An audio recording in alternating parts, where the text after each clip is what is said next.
Enfield, a quiet suburb in North London, 1977.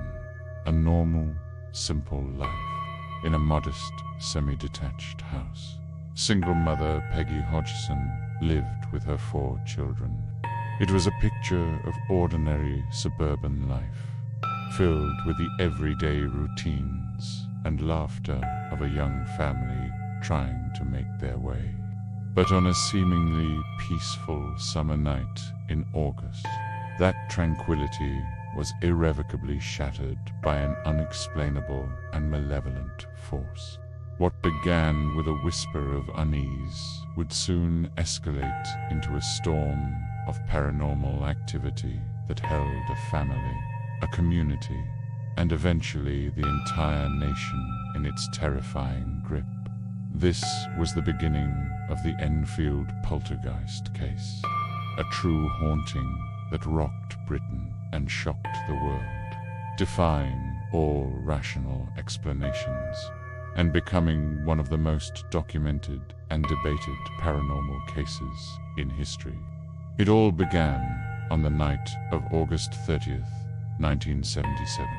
The evening started like any other in the Hodgson household. The children were put to bed, and a sense of calm settled over the home. But in the bedroom shared by 11-year-old Janet and her 13-year-old sister Margaret, that calm was about to be broken. The girls reported hearing strange, shuffling sounds, like someone dragging their feet across the floor. This was soon followed by a series of distinct knocking sounds that seemed to emanate from within the walls themselves. Peggy Hodgson, their mother, initially dismissed the noises as the girls playing pranks or simply letting their imaginations run wild. A common occurrence for children their age. She told them to settle down and go to sleep, assuming the matter was closed. However, the disturbances didn't stop. The sounds grew louder, more insistent. Frustrated and a little unnerved, Peggy entered their room to investigate.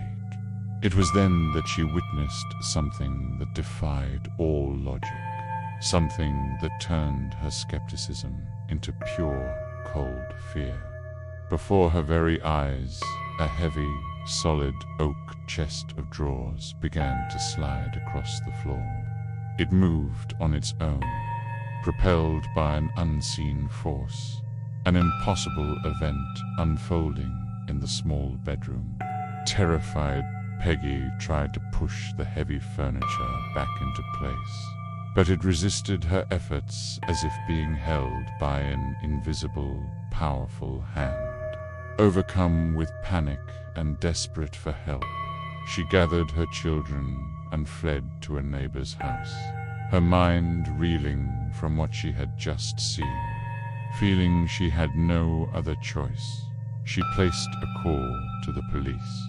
But even the authorities, trained to handle the most difficult and unusual situations, were utterly unprepared for what they were about to encounter. When the police arrived at 284 Green Street, they entered a home thick with an atmosphere of fear.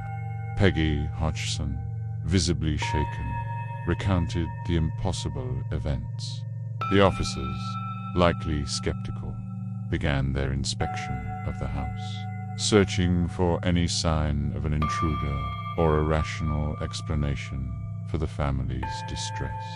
It was during this search that woman police constable Caroline Heaps and her colleague became first-hand witnesses to the inexplicable phenomena terrorizing the Hodgson family. As they stood in the living room, they watched in stunned disbelief as a large armchair lifted slightly off the floor and slid several feet across the room, coming to rest with a soft thud. There were no strings, no tricks, just the silent, impossible movement of a heavy object. Moments later, a cushion launched itself from a sofa and flew through the air, narrowly missing one of the officers. The experience left them baffled and unnerved. In her official statement, WPC Heaps would later attest that she had witnessed phenomena that could not be explained by the ordinary laws of physics. To police, finding no evidence of a break-in and unable to offer any logical explanation for what they had seen, could do little more than document the strange occurrence and leave. Their official report, signed by an officer of the law, lent an unprecedented level of credibility to the family's claims. The story of the haunted house in Enfield quickly leaked to the press, and the case exploded into the public consciousness.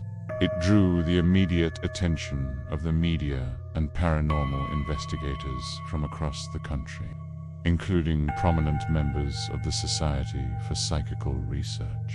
Among those drawn to the escalating events were the famous American paranormal investigators, Ed and Lorraine Warren, whose involvement would later bring the case to international notoriety.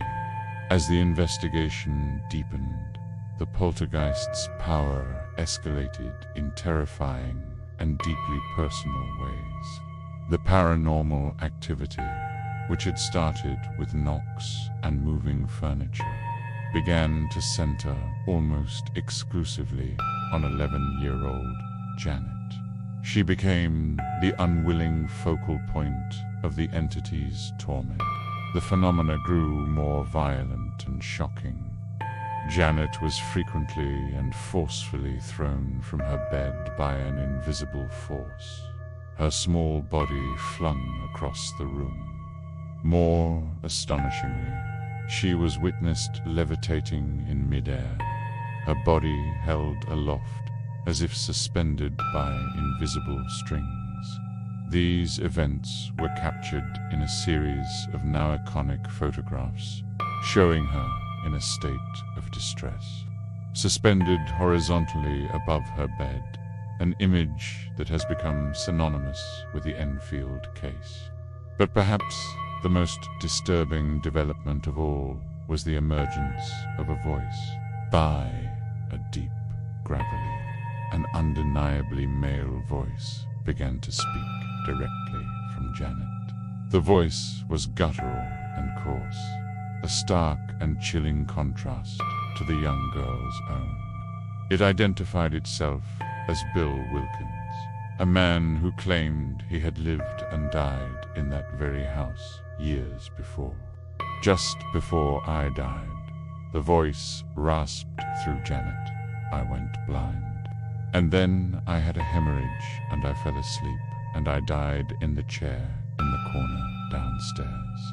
This entity, speaking through the 11-year-old, could hold conversations, answer questions, and often hurl threats and obscenities at the investigators and family members present in the room.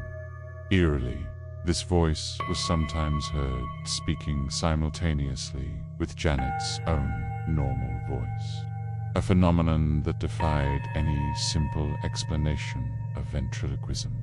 The existence of this separate, distinct voice was captured on hours of audio recordings, providing concrete, bewildering evidence that left even the most seasoned investigators deeply perplexed and convinced they were dealing with something truly paranormal.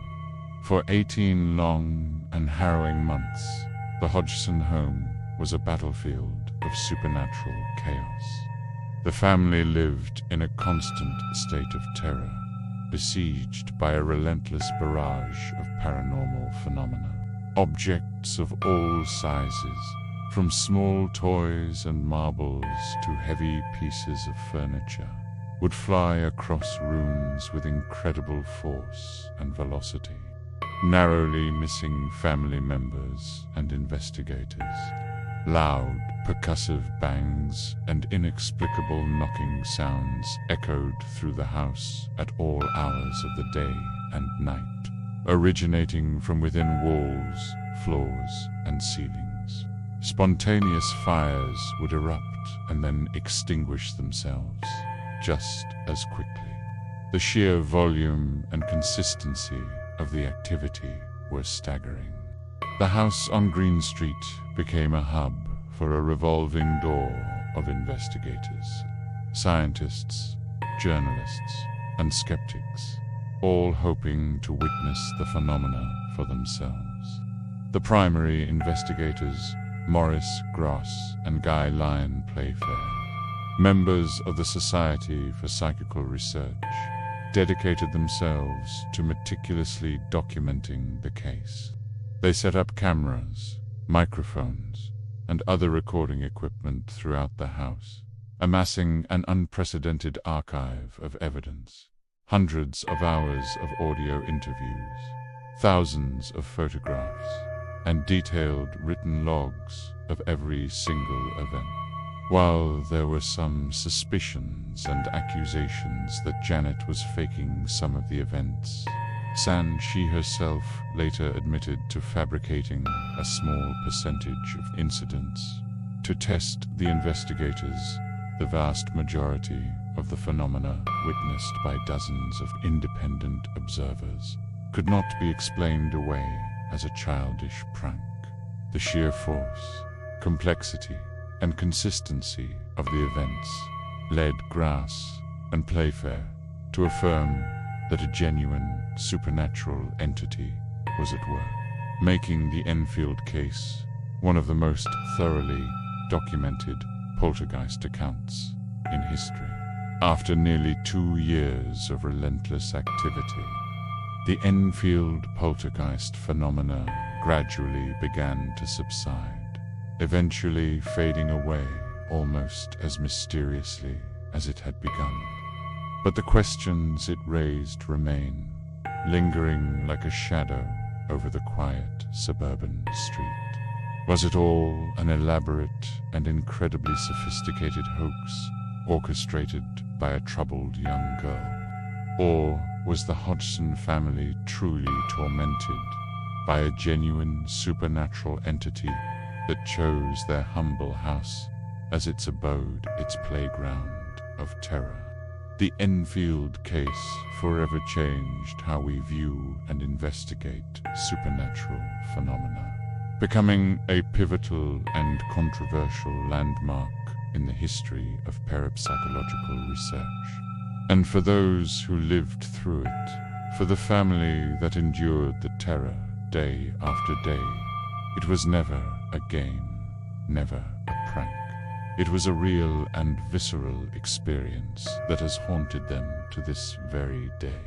A chilling reminder that some doors, once opened, can never truly be closed.